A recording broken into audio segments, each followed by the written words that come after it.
Em nome de Deus, o Clemente, o Misericordioso. Luz, paz e conhecimento para todo o Brasil. Conheça o Islã. Assalamu alaikum wa rahmatullahi wa barakatuh. Que a paz e a bênção de Deus estejam convosco. Olá, irmãos! Está no ar mais um programa Conheça o Islã, Deus Sabe Mais. Um programa cheio de entrevistas, documentários, filmes, minisséries, desenhos, tudo isso para levar para você a verdadeira face do Islã. Qualquer dúvida, sugestão ou pergunta, envie um e-mail para famacine@hotmail.com. Assalamu alaikum. Que a paz e a bênção de Deus esteja convosco. Deus sabe mais. Allahu A'lam.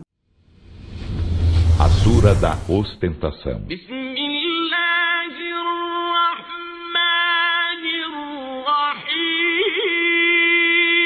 Em nome de Alá, o Misericordioso, o Misericordiador. A ostentação entretém-vos até visitardes os sepulcros.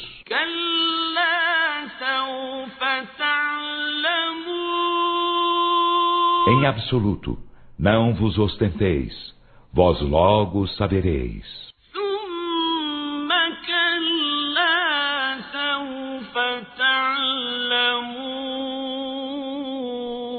Mais uma vez, em absoluto, não vos ostenteis, vós logo sabereis.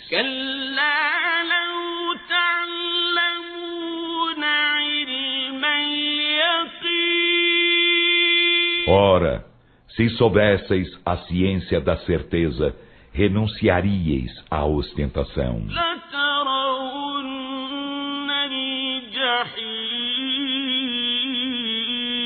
Em verdade, vereis o inferno.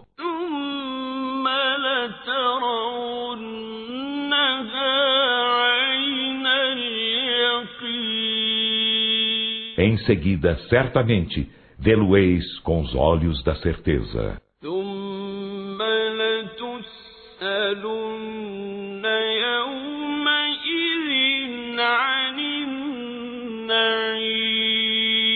Depois, sereis em verdade, nesse dia, interrogados das delícias da vida. Agora continuamos com o Sheikh Ahmad Mazloum contando a história de uma forma inusitada do nosso querido profeta Muhammad sallallahu alaihi wasallam. E não te enviamos senão como misericórdia para a humanidade.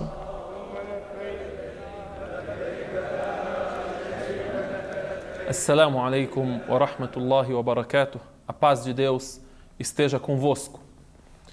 Vamos falar hoje sobre um episódio que ocorreu durante a vida de Muhammad sallallahu alaihi wasallam, durante a vida do profeta da misericórdia, Nabi ar-Rahmah, alaihi salatu wassalam, e que nos revela mais sobre os desafios que eram lançados ao profeta Muhammad sallallahu alaihi wasallam e sobre os quais Deus Altíssimo seja, Allah subhanahu wa ta'ala, revelou versículos do Alcorão Sagrado que são recitados pelos muçulmanos até os dias de hoje e até o fim do mundo.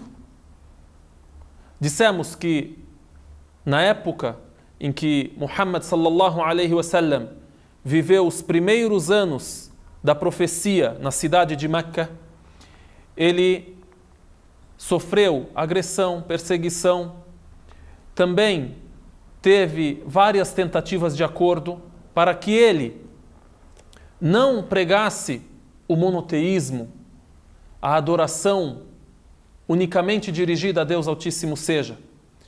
Também foram lançados diversos desafios a ele, para que ele prove que diz a verdade.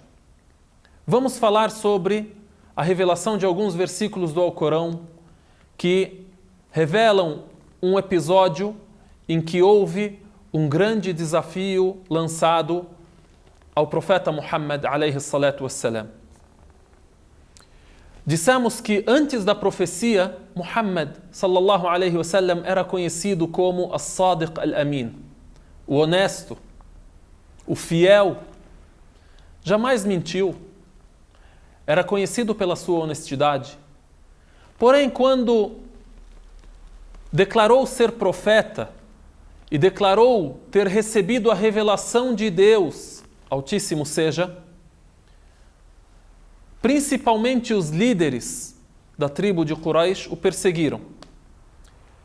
Quando viram que não podiam fazer acordo com ele, porque ele tinha uma nobre missão e queria seguir até cumprir a sua missão, que era uma responsabilidade, amana, uma responsabilidade perante Deus Altíssimo seja.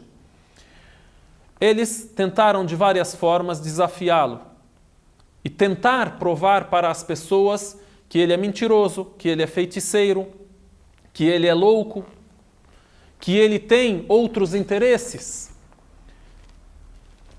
Neste episódio, os líderes tribais de Meca se reúnem e enviam 2 de seus líderes até a cidade de Yathrib, até a cidade de Al-Medina, para a qual o profeta Muhammad sallallahu alaihi wasallam irá emigrar futuramente e onde ele irá viver e morrer. Por que eles enviam 2 homens até Yathrib? E esses 2 homens são An-Nadr ibn al-Harith e Uqbah ibn Abi Mu'ayt. Eles enviam eles para se encontrarem com os judeus, para que perguntem sobre Muhammad. Como podemos provar que Muhammad não diz a verdade? Ou seja, eles vão até os judeus e vão dizer para eles o seguinte: olha, apareceu um homem em Meca, está alegando ser profeta, está alegando receber a revelação de Deus. Como podemos provar que ele não está dizendo a verdade? E por que eles vão até Yathrib e vão até os judeus? Porque os árabes em Meca sabem que os judeus têm o conhecimento das escrituras, sabem sobre a revelação, sobre as mensagens reveladas aos profetas. Eles têm experiência com a revelação de Deus, com as escrituras reveladas aos profetas enviados aos filhos de Israel. Então agora eles vão confiar nos judeus que vivem em Meca, enquanto antes da profecia confiavam totalmente em Muhammad, porque ele era Sadiq al-Amin, o fiel, o honesto. Então eles viajam até Al-Medina, até Yathrib, e falam com os judeus. Os judeus dizem para esses 2 mensageiros de Quraysh o seguinte: dizem para eles, perguntem a Muhammad sobre 3 questões. Se ele respondê-las, ele é um verdadeiro profeta. Porém, se ele não responder, ele é um impostor. E os judeus sabem que nessa época irá surgir um profeta. É a época da profecia. E sabem onde ele irá viver e onde ele irá surgir. Então perguntem para ele 3 perguntas. Quais são essas perguntas? A primeira delas: اسألوه عن فتية غابوا في الدهر أمرهم عجب. اسألوه عن فتية غابوا في الدهر أمرهم عجب. Pergunte a ele sobre a história de um grupo de jovens que desapareceram durante vários anos e depois ressurgiram. Eles têm uma história muito estranha. Qual é essa história? Isso só pode ser conhecido por um profeta. A segunda pergunta: سألوه عن رجل طواف في مشارق الأرض ومغاربها. Perguntem a ele sobre a história de um homem que percorreu o Oriente e o Ocidente, um grande rei que esteve em todas as partes do mundo. A terceira pergunta: سألوه عن الروح. Perguntem a ele sobre a alma, sobre o espírito. O que é a alma? Ele tem que responder. Se ele não responder, ele é impostor. Então, os mensageiros de Quraysh voltam a Meca, felizes, nós temos as perguntas para desafiar Muhammad, sallallahu alaihi wasallam. Então, eles vão até Muhammad e perguntam, fazem essas 3 interrogações. Perguntam ao profeta Muhammad, sallallahu alaihi wasallam, sobre a história de alguns jovens, que é uma história incrível. Perguntam para ele sobre a história de um grande rei que percorreu o Oriente e o Ocidente. É uma história incrível. E perguntam para ele sobre a alma. O que é a alma? O profeta Muhammad sallallahu alaihi wasallam responde para eles. Diz: voltem amanhã e vos trarei a resposta. Volta amanhã que eu vou responder para vocês. Conheça o Islã.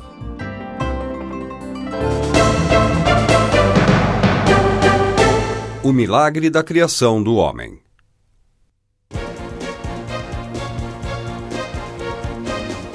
O embrião.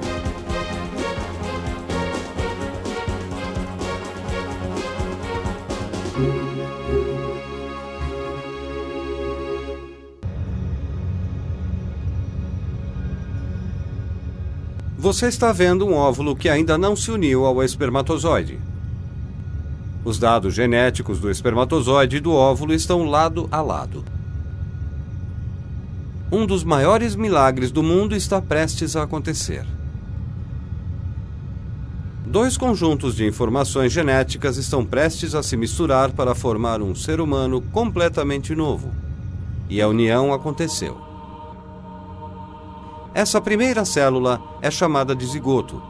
Pode ser difícil de acreditar, mas dentro dessa célula estão todas as informações referentes a uma pessoa que ainda não nasceu. Os olhos do bebê ainda não nascido, complexão e cor do cabelo. A forma do seu rosto e todas as outras características físicas estão codificadas aqui. Não é apenas a sua aparência, mas também seu esqueleto, órgãos internos, pele, veias e até mesmo o número e a forma das células sanguíneas que circulam por estas veias, além de tantos outros detalhes de seu corpo que serão determinados aqui.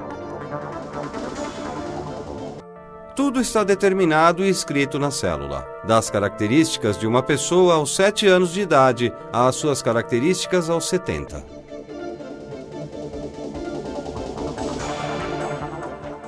Logo após a fertilização, a célula vai desempenhar outra ação bastante surpreendente. Vai se dividir em 2 novas células. Depois, essas células vão se dividir novamente e se tornarão 4 células. A construção de um novo ser humano acontece. Mas por que a célula decidiu se dividir? Porque ela tem a tarefa de construir um novo ser humano. Quem deu à célula o conhecimento para construir uma nova pessoa? Essas perguntas nos levam à existência de Deus. Seu poder e inteligência infinitos nos criaram. Criaram um mundo, o ser humano que habita esse mundo. As células dentro desse ser humano e o universo todo que o circunda.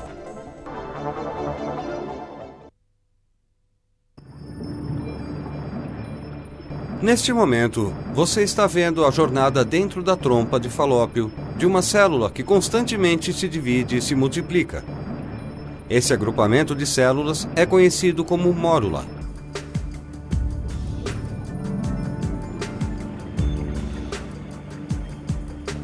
Conforme a célula se divide e se multiplica, outra coisa surpreendente acontece. Algumas células começam a crescer de forma diferente das outras. As células mais antigas se reúnem no centro e as células novas as circulam, o que resulta no crescimento de uma célula diferente. Pouco tempo depois, o grupo de células no centro vai formar o embrião. Em outras palavras, as primeiras células do futuro bebê. E o grupo de células ao redor delas irão formar a placenta, que vai nutrir o embrião. As células começam a crescer de formas diferentes umas das outras, e a decisão de formar a placenta ou o embrião é aceita pelo mundo da ciência como um grande milagre. Existe uma ordem secreta que leva as células a fazerem isso.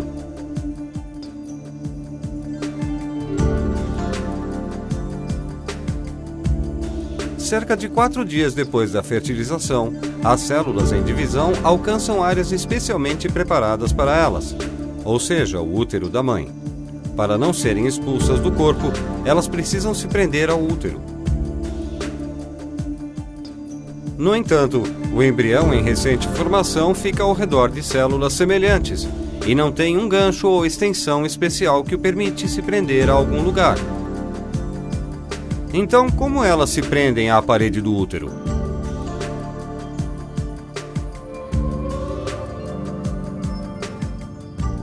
Isso tem sido levado em conta. Quando essas células alcançam o útero da mãe, um sistema especial entra em operação. O que vocês veem agora é um agrupamento de células que acabou de chegar ao útero da mãe, visto sob um microscópio eletrônico. As células da parte externa produzem uma enzima especial que dissolve a parede do útero.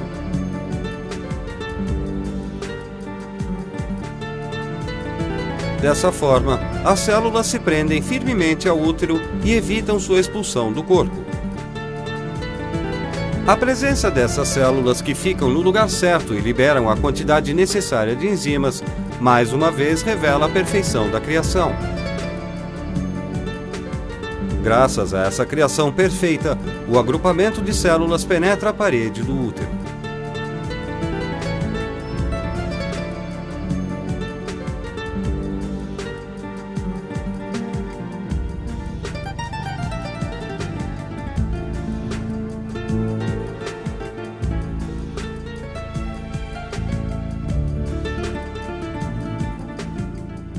Essa nova criatura viva, que se prende ao útero e começa a crescer, agora é conhecida como embrião.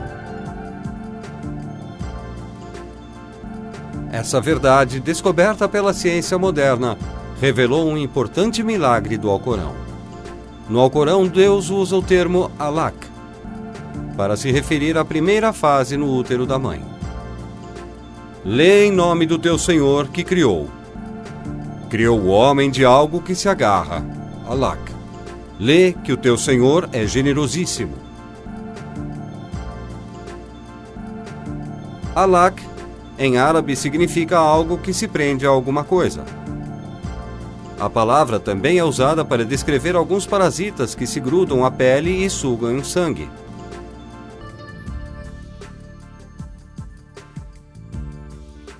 Em outras palavras, no Alcorão, que nos foi revelado numa época onde o conhecimento do homem sobre a biologia ainda era muito limitado, é usada uma palavra que descreve exatamente o embrião no útero da mãe.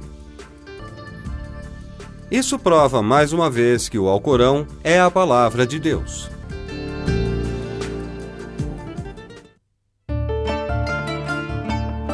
Conheça o Islã. E agora ficamos com a mensagem do Sheikh Rodrigo Rodrigues.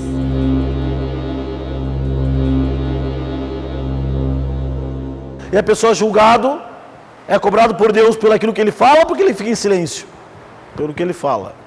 Por isso, nos 40 hadiths, o profeta de Deus disse o quê? Fale o que é bom ou fique em silêncio. Então a gente vê isso diariamente. Acontece umas coisas, uma palavra, tu não está nem aí. Não está nem aí. Fala uma palavra, sem querer, não achava a gravidade, Deus faz o tempo voltar e você provar daquela palavra.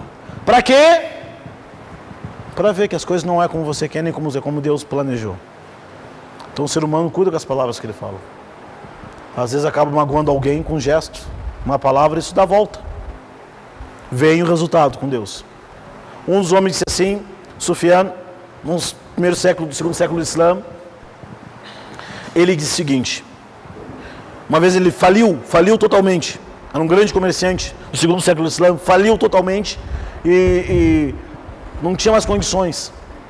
Ele tinha muitas filhas. Ele falou: agora o que eu vou fazer? Queira de alguém casar com minhas filhas para me livrar desse tormento. Ele parou e disse: eu sei. Há 12 anos atrás eu falei para uma pessoa, veio, falou, por que isso está acontecendo? Há 12 anos atrás eu falei para uma pessoa, fulano, fulano, hada, muflis, significa você vai falir, pelo jeito que ele está vai falir. Mas a palavra pode ter saída com um pouquinho de arrogância, um pouquinho de coisa ruim, foi e voltou, 12 anos depois. 12 anos depois. Então a pessoa cuida o que fala, porque volta. Se fala coisa boa, volta coisa boa. Se fala coisa ruim. Imam Ahmad ibn Hanbal, ele foi preso, foi torturado, foi quase excomungado naquela época dele. E falaram para ele: pede desculpa para o rei, que ele liberta a tua vida. Falaram para ele. Ele disse, já com quase 50 anos, ele disse: já passei o que eu tinha que passar pela minha vida. Ele disse: ó Deus, da mesma forma que eu não curvava a minha testa para ninguém, a não ser para ti, não permita que eu tenha que me curvar para alguém, para o teu servo. Faça o que quiser, falou para o carrasco, faça o que quiser. 50 anos da minha vida, eu só botava a testa no chão para Deus. Se eu tiver que pagar o preço, eu vou pagar o preço. Ó Senhor, minha vida é contigo. Mas essa testa, que durante 50 anos botava a testa no chão por ti, não vai botar a testa no chão para ninguém, a não ser para ti, mesmo que custe o meu pescoço. Esse esse como fala lá no sul, como é que fala no sul? Esse é galo velho.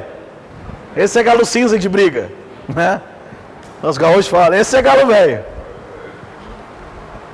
Falaram pro carrasco, botaram a espada na cabeça dele. O carrasco disse: Ahmad, somente faz assim, que eu digo que você não precisa falar. Somente fala assim, que eu digo que você concordou, acabou, não vou condenar você. Quando for, o carrasco foi bater com a espada na cabeça dele. Falou: Ahmad, posso falar? O Ahmad levantou a cabeça e disse assim: ó, o Alcorão é a palavra de Deus, e essa testa que se curvou para Deus, não se curva para ninguém. Baixou a cabeça, pode cortar. O califa disse: não, esse homem não dá para derrotar. Não dá para mexer com esse homem. Liberou, prendeu, foi preso, depois liberou ele. Moral da história: Allah é o sustentador. Ele te priva de algo para te proteger ou para fazer você repensar de algumas coisas. Por isso que dizem, aquilo, repito, aquilo que chegou para você sem você pedir é um teste maior daquilo que você pediu e não ganhou. Não é? Tem pessoas falam, imagina, pô, o que eu fiz para receber isso? Não sei, pode ser que Deus está te protegendo, evitando algo maior. Então o nome de Deus é sustentador, ele abastece todo mundo. Na segunda página, lá no fim, o próximo, um dos nomes de Deus é próximo, Allah Al-Qarib, próximo,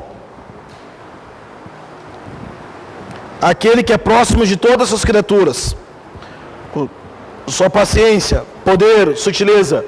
Voltamos à aula passada, quando falamos do nome de Deus. Será que o atributo de Deus é onipresente? Existe um nome de Deus chamado onipresente, de acordo com o conhecimento do estudo islâmico? Não. Deus não é onipresente, mas Ele é próximo. Os seus atributos é onipresente. A misericórdia de Deus é onipresente. A tolerância de Deus é onipresente. O sustentar de Deus é onipresente. O perdão de Deus é onipresente. O que Deus está observando é onipresente. E vamos pular para outra página, tá ok? Vocês têm tudo isso dos nomes de Deus para estudarem, para lerem, para se identificarem. Você invoca teu Senhor em ti mesmo, humilde e temerosamente, e sem altear a voz ao amanhecer e ao entardecer, e não sejas dos desatentos. Ó, em árabe, Wadhkur Rabbak. A palavra Wadhkur, mencione, cita, lembre de teu Senhor, fi nafsik. A palavra fi, em, dentro, com, nafsika, no teu íntimo. Recorda-te de Deus, lembra de Deus, menciona o nome de Deus no seu íntimo. Significa quando estiver sozinho. Ou a recordação de Deus significa ou você lembrar o nome de Deus ou lembrar de Deus. Mencionar ou recordar. Conheça o Islã. As novidades, as notícias do mundo islâmico com vocês em Foco.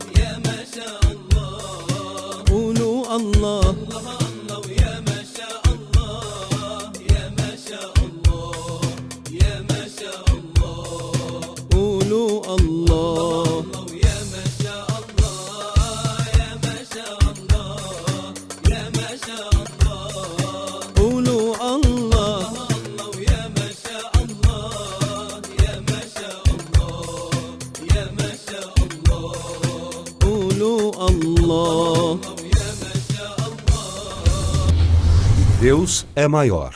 Allahu Akbar. Assalamu alaikum wa rahmatullahi wa barakatuh. Que a paz e a bênção de Deus estejam convosco. Chegamos ao fim de mais um programa Conheça o Islã, Deus sabe mais. Conheça uma mesquita, conheça o Alcorão e saiba que o Islã é mais que uma religião, é um sistema de vida.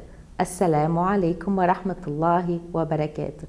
Que a paz e a bênção de Deus estejam convosco.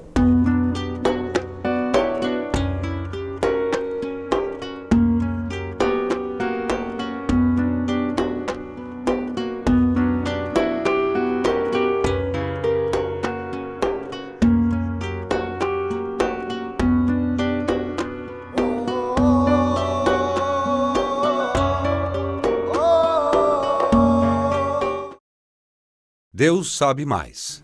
Allahu A'lam.